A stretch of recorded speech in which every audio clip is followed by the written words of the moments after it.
بسم اللہ الرحمن الرحیم 8 جولائی 2025 کو میڈیا کے ذریعے معلوم ہوا کہ ایک اداکارہ کی لاش ڈیفنس فیس 6 خیابان اتحاد یا اتحاد کمرشل سے ملی ہے، اور اندازہ تھا کہ 20-25 دن پرانی لاش ہے. پھر پتہ چلا کہ نہیں 2 مہینے پرانی لاش ہے. پھر پتہ چلا کہ نہیں، ان کا تو سپٹمبر-اکتوبر 2024 سے آج تک کسی سے رابطہ ہی نہیں تھا، اور جو ان کے فون ہیں 3 سمیں 3 فونوں میں لگی ہوئی، اور 2 فونوں پر کوئی پاسورڈ نہیں تھا، اور جو پاسورڈ ان کی ڈیوائس اور تیسرے موبائل فون پر تھا وہ ان کی ڈائری میں لکھا ہوا تھا. تو وہ سب کھل گیا. تو اس سے پتہ چلا کہ انہوں نے تو آخری کالز جو کی ہیں وہ اکتوبر 2025 میں کی ہیں، اور اس کے بعد سے کسی کا کوئی رابطہ نہیں ہے. اکتوبر کے بعد سے کوئی ان سے ملا نہیں. مالک مکان کا کہنا ہے کہ اس سے بھی 4 مہینے پہلے سے وہ میرا کرایہ نہیں دے پا رہی تھی، اور اکتوبر کے آس پاس ہی ان کے فلیٹ کی بجلی کاٹ دی گئی تھی، کیونکہ پچھلے 4 مہینے کے واجبات انہوں نے ادا نہیں کیے تھے. ایک لڑکی تنہا شوبز، اداکاری، ڈراموں کے لیے کام حاصل کرنا، لاہور ماڈل ٹاؤن سے کراچی آئی. ماڈل ٹاؤن لاہور کے اچھے علاقوں میں، ہلکا علاقہ نہیں ہے، اور اس کے والد ڈاکٹر ہیں. ایک بہن ہے، 2 بھائی ہیں.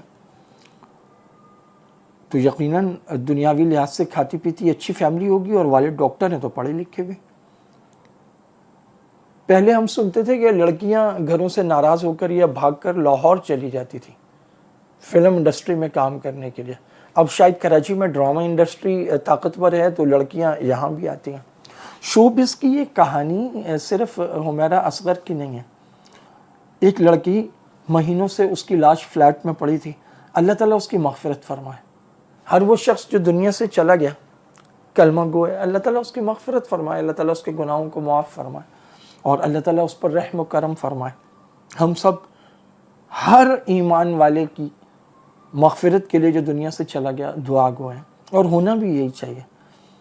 اگر کوئی فلم انڈسٹری میں تھا تب بھی اس کے لیے دعائیں مغفرت کرنی چاہیے. کوئی کچھ بھی کرے تو جب وہ دنیا سے چلا جائے تو اللہ تعالیٰ اس کی مغفرت فرمائے. ہاں، یہ مطلب نہیں ہے کہ شوبز انڈسٹری میں کام کرنا ٹھیک ہے یا یہ کام ٹھیک ہے.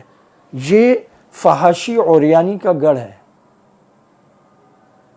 عورت کے لیے تو پردہ ہے، وَقَرْنَ فِي بُيُوتِكُنَّ وَلَا تَبَرُّجْنَ تَبَرُّجَ الْجَاهِلِيَّةِ الْأُولَىٰ. اپنے گھروں میں رہو، باہر مت نکلو، اور جاہلیت کی زیب و زینت مت دکھاؤ. آپ صلی اللہ علیہ وسلم کی ازواج مطہرات کو کہا گیا یا نساء النبی لستن کاحد من النساء، اور ان کے لیے بھی ہے وَضْرِبْنَ، اپنا جو خمر ہے، وہ دوپٹہ ہے، وہ اوڑھنی ہے، تو وہ اس سے ڈھانپو چیروں کو بھی، اور سینے پر بھی اسے ڈال لو. تو فحاشی، عریانی، بے پردہ عورت کا نکلنا، یہ سب تو گناہ ہے. اور شوبز میں تو یہ گناہ پھر ایسا بڑھتا ہے کہ کیمرے لگتے ہیں، اور وہ بے پردگی اور بے حیائی، اور وہ دھیرے دھیرے اس میں ناچ گانا ہے، اس میں جسمانی اعضاء کی نمائش ہے. اور یہ ایک حمیرہ اصغر کی لاش نہیں ہے. اس سے پہلے کوئی اور خاتون تھی 75-76 سال کی، ٹھیک ٹھاک انہوں نے پیسہ کمایا، بچوں کے نام کر دیا. 7 دن پرانی لاش ملی. تعفن جب پیدا ہوا تو آس پاس والوں نے بتایا، وہ توڑ کے اندر داخل ہوئے تو ان کا انتقال ہو چکا تھا. اور شوبز انڈسٹری میں ایسی کہانیاں پھیلی پڑی ہیں، بلکہ دنیا بھر کی جو شوبز انڈسٹری ہے، وہ ہالی ووڈ ہو، وہ بالی ووڈ ہو، وہ لالی ووڈ ہو، وہ ٹالی ووڈ ہو، وہ کوئی اور ووڈ ہو، آپ جہاں چلے جائیں، جب تک کسی کی کوئی فلم، کوئی گانا، کوئی چیز کامیاب ہے تو کامیاب ہے. اس کے بعد تو یہاں دھکے ہیں، ضلالتیں، اور فلاپ کا ٹیگ کسی پر لگ جائے اس سے زیادہ منحوس تو کوئی ہوتا ہی نہیں. اور پھر آپ شہر کراچی کی بات کر رہے ہیں، اور اس پر دنیا اٹھ اٹھ کر کہہ رہی ہے کہ جناب مہینوں گزر گئے، اور بلا شک و شبہ وہ 8-9 مہینے پرانی لاش تھی. ان کی بجلی منقطع ہو چکی ہے. فلیٹ کی 4تھی منزل میں ڈیفنس میں ایک فلیٹ کی بجلی منقطع ہو، کوئی رہ سکتا ہے وہاں انسان، اور وہ بھی اکیلا انسان؟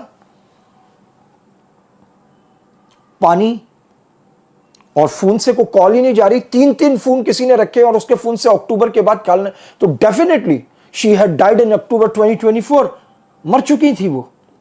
اللہ تعالیٰ ان کی مغفرت فرمائے. لیکن ایسی سینکڑوں ہزاروں بچیاں اس وقت بھی مختلف جگہ پر فلیٹس میں کہیں مل کر کہیں اکیلی موجود ہیں، جو ٹی وی کے لیے، جو ڈراموں کے لیے، جو ماڈل بننے کے لیے، جو تھیٹر کے لیے، جو کسی بھی اور کام کے لیے وہ اپنی زندگیاں لگائے ہوئے ہیں۔ حمیرہ اصغر سے بھی اس کے والدین ناراض تھے اور شروع میں تو انہوں نے انکار کر دیا۔ سب سے پہلی بات یہ 9 مہینے سے آپ کسی کے رابطے میں نہیں ہیں، آپ مری پڑی ہیں، آپ ایک فلیٹ میں ہیں، تو والدین ہی رابطہ کرتے ہیں، وہ آتے ہیں کہ بھئی ہمارا فلیٹ ہے، ان کا بھی کوئی رابطہ نہیں۔ جب آپ ساری حدوں کو پامال کر دیتی ہیں، ہم حمیرہ اصغر کی بات نہیں کر رہے ہیں، اللہ تعالیٰ ان کی مغفرت کرے، ہم بات کر رہے ہیں ہر وہ بچی، ہر وہ لڑکی، ہر وہ لڑکا جو حدوں کو پامال کر دیتا ہے، جو گھر والوں کی عزت کو رول دیتا ہے، جو خاندانی ثقافت، کلچر، ہر چیز کو رول، یہ جو ہمارے ہاں کہتے ہیں کہ فلاں فنکار رول ماڈل ہے، رول ماڈل نہیں ہے، یہ غلطی پر ہے، یہ کنجر پنا اور میراثی پنا ہے۔ اس وقت ٹاپ کلاس اداکاروں میں دنیا میں اداکار شاہ رخ خان کا شمار ہوتا ہے، جس کا تعلق انڈیا سے۔ اس نے ایک موقع پر کہا کہ جی آپ کی مہربانی، آپ ہمیں عزت دیتے ہیں ورنہ ہم تو میراثی لوگ ہیں۔ شہزاد رائے سے منسوب ایک بہت مشہور واقعہ ہے کہ وہ کسی چودھری کے یہاں حویلی، تو انہوں نے بڑی عزت دی، بڑا خیال رکھا، پیسے ویسے دیے، لیکن اس نے صبح نوکر سے کہا وہ کنجرانو ناشتہ دیتا ہی کہ نہیں دیتا، یعنی لوگوں کی نظر میں کنجر ہی ہیں۔ اداکارہ بابرہ شریف پاکستان کی مشہور اداکارہ ہوتی تھی، غالباً 80-90 کی دہائی میں ہوتی ہوں گی، تو وہ سیالکوٹ کی رہنے والی تھی، تو جہاں وہ رہتی تھی ان کے باپ کا نام تھا شریف، تو وہ شریف کنجر کے نام سے مشہور تھا، ایک شریف اور پھر کنجر، شریف کنجر اس کو کہا کرتے تھے، یہ اس کی بیٹی تھی۔ یہ جتنا ہے، یہ ڈھول ڈھمکا، یہ بے پردگی، یہ ناچ گانا، یہ تھرکنا، یہ جسمانی اعضاء کی نمائش، یہ بہروپ بھرنا، یہ ڈرامے دکھانا، یہ فلمیں بنانا، یہ سارا کا سارا فسق و فجور ہے، فسق و فجور کی دعوت ہے، اور جہاں یہ ہوتا ہو وہ اس کے اڈے ہیں، برائی کے اڈے ہیں۔ وہ اس طرح کی سینکڑوں ہزاروں مختلف جگہ اب بھی رہائش پذیر ہیں۔ یہ واقعات کبھی بھی نہیں رکیں گے، یہ ہوتے رہیں گے۔ اور جس شہر کراچی کی بات ہو رہی ہے، یہ most second drug consume city بن چکا ہے۔ یہاں دنیا میں سب سے زیادہ اگر کسی شہر میں ڈرگ یوز ہوتی ہے تو پاکستان میں کراچی کا اس کا دوسرا نمبر ہے۔ یہ اسلامی دنیا کا سب سے جیتا جاگتا شہر ہے، اسے روشنیوں کا شہر کہتے ہیں، جو پیپلز پارٹی نے اپنے 20 سالہ اقتدار میں، 18 سالہ اقتدار میں گڑوں کا، کھڈوں کا، ظلم کا، رشوت کا، چالان کا، زبردستی قسم کے ناکوں کا اور ٹیکسز کا شہر بنا دیا۔ اسی شہر میں علامہ یوسف لدھیانوی شہید ہوتے ہیں، یہی مفتی نظام الدین شامزئی شہید ہوتے ہیں، یہاں مولانا محمد احمد مدنی، مولانا عبدالغفور، حافظ احمد بخش ایڈوکیٹ، یہاں قاری اکبر، یہاں گلی پر، کوچے پر، کونے پر، چوراہے پر، مسجد میں، مدرسوں میں، محراب میں، اعتکاف میں لوگ شہید ہوتے ہیں۔ اس وقت ماں مر جاتی ہے سب کی، نہ کوئی فیچر، نہ کوئی بی بی سی، نہ کوئی اقرار الحسن، نہ دوسرا نہ تیسرا، پکڑے گئے ان میں سے کسی کے قاتل۔ یہاں 5 علماء کو موقع پر شہید کر دیا جاتا ہے اور ایسا پاؤڈر پھینکا جاتا ہے، ان کی لاشیں جلا کر خاک کر دی جاتی ہے، ان کو پہچاننا مشکل ہو جاتا ہے۔ ڈاکٹر حبیب اللہ مختار 1997 کا واقعہ ہے یہ، اس پر کوئی فیچر نہیں، کچھ نہیں، ایک اداکارہ، وہ چونکہ ٹی وی ہے، اسکرین ہے، ماڈل ہے، اور جناب وہ خوبصورت ہے، لاش کی ویڈیو دیکھ لیں، ساری رومانویت پسندی وہاں بڑھ جائے گی جہاں سے نکل کے آئی ہے۔ ہاتھ کا یہ پنجہ الگ ہو چکا ہے اور اس پہ ایک گوشت اور چمڑی نام کی کوئی چیز نہیں ہے، وہ ہڈی کا پنجہ الگ پڑا ہوا ہے اور بازو غائب ہے۔ انجام ہے یہ، اور سب کا ہونا، اور اس شہر میں تو زیادہ ہونا ہے۔ لاہور میں تو ہو سکتا ہے، وہاں پر پولیس ہے، وہاں قانون ہے۔ ہم جس شہر میں رہتے ہیں یہ لا قانونیت کا شہر ہے، شہر نہیں ہے۔ اسے دنیا میں قابل رہائش شہروں میں پتہ نہیں 119واں، 70واں، 72واں کون سا نمبر ہے، اسے انسانوں کے لیے ناقابل رہائش قرار دے دیا گیا ہے۔ یہ ہے وہ جو ملک کا 70% اور سندھ کا 95% ریونیو جنریٹ کرتا ہے۔ یہاں سیکیورٹی خود کر لو، اپنے بچوں کو خود پڑھا لو، پانی کا انتظام خود کر لو، بجلی اور گیس کے اتنے بھاری بلز ہیں کہ چھوڑ دیں، ڈکیتوں سے اپنی جان خود بچاؤ، چوروں سے خود بچاؤ، اور ڈکیتوں اور چوروں کی طرح چالان کرنے والے، بدتمیزی کرنے والے اور بعض اوقات مارنے کوٹنے والے، ہاتھ اٹھانے والے ٹریفک پولیس افسران اور دیگر پولیس سے اپنی جان بچاؤ۔ یہاں اگر آپ کسی کو مار دیں کیا فرق پڑتا ہے؟ یہاں کسی عالم کو مار دو، کسی مولوی کو مار دو، کسی اداکار کو مار دو، کسی سیاستدان کو مار دو، کسی عام آدمی کو مار دو، وہ 1 سے 2 گھنٹے کی کوئی سینسیشن ہوتی ہے، کوئی خبر ہوتی ہے، 4 واٹس ایپ گروپ میں کوئی مضمون چلتا ہے، خلاص بچنا ہے تو خود بچو، کسی گلی کے کونے پر ٹھک جاؤ گے کوئی فرق نہیں پڑتا، تمہارے جنازے تک تمہاری تصویر اور تمہاری خبر ہے، اس سے پہلے 4 اور مر چکے ہوتے ہیں، ان کی خبر ہے۔ تو اس شہر میں یہ کوئی بڑی بات نہیں ہے کہ ایک لڑکی جو اپنے ماں باپ کو چھوڑ کے آئی تھی اور وہ ان کی نافرمان تھی، اگر ماں باپ اس سے رابطے میں ہوتے، ماں باپ کو کوئی فکر ہوتی تو 9 مہینے لاش نہ پڑی رہتی، اس طرح گل سڑ نہ جاتی۔ اس طرح کی لاشوں کا ملنا یہ عام بات ہے اور یہ ہوتا رہے گا, یہ رکنا بھی نہیں ہے. یہ ویسے بھی لاقانونیت کا شہر ہے, یہاں پر لوگ اپنی جان بچا لیں, اپنے بچوں کا پورا کر لیں, یہ بڑی بات ہے. لیکن یہ ایک سوال ہے کہ ڈیفینس میں فلیٹ ملتے ہیں اکیلی لڑکی کو؟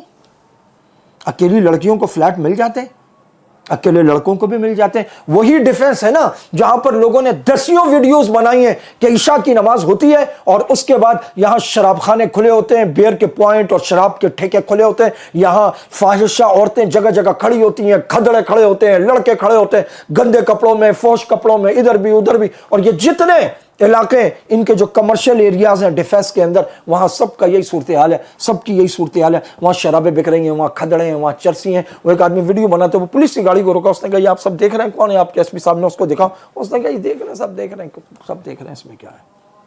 اور آپ جو پولیس والوں کو جرائم دکھا رہے ہوتے ہیں, آپ کی تو ابھی فرشتوں کو پتہ نہیں ہوتا, پولیس والوں کو اس سے پہلے پتہ ہوتا ہے کہاں کون سا جرم ہو رہا ہے, کون کر رہا ہے. یہ لاقانونیت کا شہر ہے. اور اقرار الحسن یہاں اٹھ کے سوال کر رہے ہیں جی اتنے مہینے لاش پڑی رہی, یہ کیسے ہو گیا؟ ایسے ہو گیا جیسے ہوتا ہے, جیسے علماء شہید ہوتے ہیں, جیسے عام آدمی شہید ہوتا ہے, جیسے نوجوان موبائل کے لیے مارا جاتا ہے, جیسے بلوچستان میں قتل کر دیے جاتے ہیں, جیسے مذہب کے نام پہ قتل ہوتے ہیں, جیسے فرقہ واریت کے قتل ہوتے ہیں, جیسے کوئی بھی اٹھتا ہے زبان کھولتا ہے صحابہ کی گستاخی کر دیتا ہے. ایک لاقانونیت ہے, وہ آپ قبضہ ہو, وہ قتل ہو, وہ کسی کو مارنا ہو, وہ گستاخیاں کرنا ہو, وہ پانی کی چوری ہو, وہ بجلی کی چوری ہو, وہ گیس کی چوری ہو, کوئی چیز ہو, لاقانونیت کا شہر ہے, کوئی پوچھنے والا نہیں ہے. یہاں میتیں اور جنازے اٹھا کے بھی آپ کو گردن گردن پانی میں نہریں پار کرنی پڑتی ہیں. پورے کا پورا سندھ کا بیڑا غرق ہے. اللہ ہے, قیامت آئے گی اور اللہ پوچھے گا کہ تم نے جب تمہیں قوم کا بڑا بنایا گیا تو ان کے مال کھائے, تم نے اس سے مزے کیے, لیکن تم نے قوم کے لیے کچھ نہیں کیا. ایک قوم کی بیٹی, یہ بھی قوم کی بیٹی ہے, ہر بیٹی بیٹی ہے, حمیرہ اصغر بھی بیٹی ہے. جو بچ گئی ہیں ان کو بچا لو, اور جو چلے گئے اللہ تعالیٰ ان کی مغفرت کرے, اللہ تعالیٰ ان کے درجات بلند فرمائے. یہاں ہر شخص نادان ہے, ہر شخص کسی نہ کسی گناہ میں, کسی نہ کسی بدی میں گھرا ہوا ہے. اور شوبز تو اڈا ہے جہاں پر ڈائریکٹر سے آپ کو رابطہ کرنا پڑتا ہے. کیا کاسٹنگ کاؤچ ایک حقیقت ہے یا نہیں, اس پر 20 فیچرز پڑے ہوئے ہیں, وہ آپ پڑھ لیں. اردو میں بھی ہیں, انگلش میں بھی ہیں, اس پر ویڈیوز بھی ہیں, اس پر انٹرویوز بھی ہیں. آپ کو رابطے کرنے پڑتے ہیں, آپ کو سونا پڑتا ہے, آپ کو جسم کی نمائش کرنی پڑتی ہے, پھر کہیں جا کے آپ کو کام ملتا ہے. ونیسا احمد, میں BBC کی رپورٹ پڑھ رہا تھا حمیرہ اصغر کے بارے میں. ونیسا احمد کوئی ٹاپ ماڈل ہے, انہوں نے کہا کہ دیکھیں جو ٹی وی چینلز کے لیے کام کرتے ہیں ان کو تو اتنی تنخواہ مل جاتی ہے کہ وہ اپنا گزارا کر سکتے ہیں, لیکن اگر کوئی یہ سوچے کہ صرف وہ اداکاری کر کے یا ماڈلنگ کر کے اپنا گزارا کر لے گا یا اس کو پیسے آتے رہیں گے تو ناممکن ہے. چنانچہ آپ دیکھ لیں بجلی کٹی پڑی ہے اور وہ فلیٹ کا مالک بیچارہ چکر لگا رہا ہے اور پھر وہ واپس جاتا ہے اور آخرکار وہ بیلف سے چھاپا پڑواتا ہے, پھر دروازہ ٹوٹتا ہے, پھر اندر سے پتہ لگتا ہے کہ جناب اتنے دن پرانی, اور چند دن بعد پتہ لگتا ہے وہ تو 9 مہینے پرانی لاش تھی. اور بہت آخر میں ماں باپ اور بہنوئی وہ کہتے ہیں ٹھیک ہے جی ہم لاش قبول کرتے ہیں. اور پھر آخرکار لاہور میں اس لڑکی کی تدفین ہوتی ہے کہ لوگ بعد میں تھو تھو کریں گے کہ تم نے لاش کیوں نہ لی, تمہاری بچی ایسی ہو گئی, لے لی تب بھی لوگ تھو تھو کریں گے, 9 مہینے سے وہاں مری پڑی تھی. وہ لڑکیاں جو آج زندہ ہیں, جو اس طرح کے خواب دیکھ رہی ہیں, یا کہیں اکیلی رہ رہی ہیں, یا اس لائن میں اپنے آپ کو بنانا چاہتی ہیں, یہاں جسم دینا پڑے گا, عزت دینی پڑے گی, یہاں سب کچھ لٹانا پڑے گا, اپنے ماں باپ کا شملہ اور ان کا دوپٹہ ذلیل اور پائمال کرنا پڑے گا, پھر اس لائن میں کچھ بن سکو تو بن سکو. پہلی لائن کی اداکاریں شاید کو 2 4 5 ہوتی ہوں, ورنہ دوسری لائن تیسری لائن اکثریت جسم فروش ہوتی ہے, اکثر نشے اور ڈرگ کے جو گینگز ہوتے ہیں ان کا شکار ہوتی ہیں, اور وہ یا تو خود نشے کر رہی ہوتی ہیں یا بیچ رہی ہوتی ہیں یا ان کے ذریعے اسمگل کیے جا رہے ہیں, یا ایسی پارٹیز میں جا رہی ہوتی ہیں. پارٹیز میں آپ نہیں جائیں گے, کنیکشنز نہیں بنیں گے, کام نہیں ملے گا. گندی دنیا, دھیروں کی دنیا, فحاشی کی دنیا, عریانی کی دنیا, گناہوں کی دنیا. اب آپ اسے خوبصورت بنا کے روشنیاں لگا کے جناب یہ ماڈل تھی یا یوں تھی یا یوں تھی, نہیں, وہ گناہوں کی دلدل ہے. جو دنیا سے چلا گیا اللہ تعالیٰ ان سب کی مغفرت فرمائے, جو باقی بچے ہیں اللہ تعالیٰ ان کو ہدایت دے, اور اللہ تعالیٰ وہ لوگ جن کی باتوں میں اور قلم میں اللہ پاک نے اثر رکھا ہے ان کو حق ادا کرنے کی اور حق کہنے کی توفیق عطا فرمائے. کراچی وہ شہر ناپرساں ہے کہ یہاں کوئی 9 مہینے سے فلیٹ میں مرا پڑا ہو, یا کسی گلی کے کونے میں مارا جائے, یا مسجد کے محراب میں قتل ہو جائے, یا کوئی اس لیے غائب کر دیا جائے کہ وہ حق بولتا ہے. کوئی بڑی بات نہیں ہے, یہاں کوئی پوچھنے والا نہیں ہے. جب تک بچے ہوئے ہو, اور جس دن مارا جائے گا مار دیا جائے گا. تم ایک حقیر ذرے ہو اس سے زیادہ کچھ نہیں. یہ شہر اس کا ہے جو اس کا حکمران ہے. یہاں جس کی لاٹھی ہے اس کی بھینس ہے. ہاں شکر ہے اللہ کا، ایک دن قیامت آئے گی.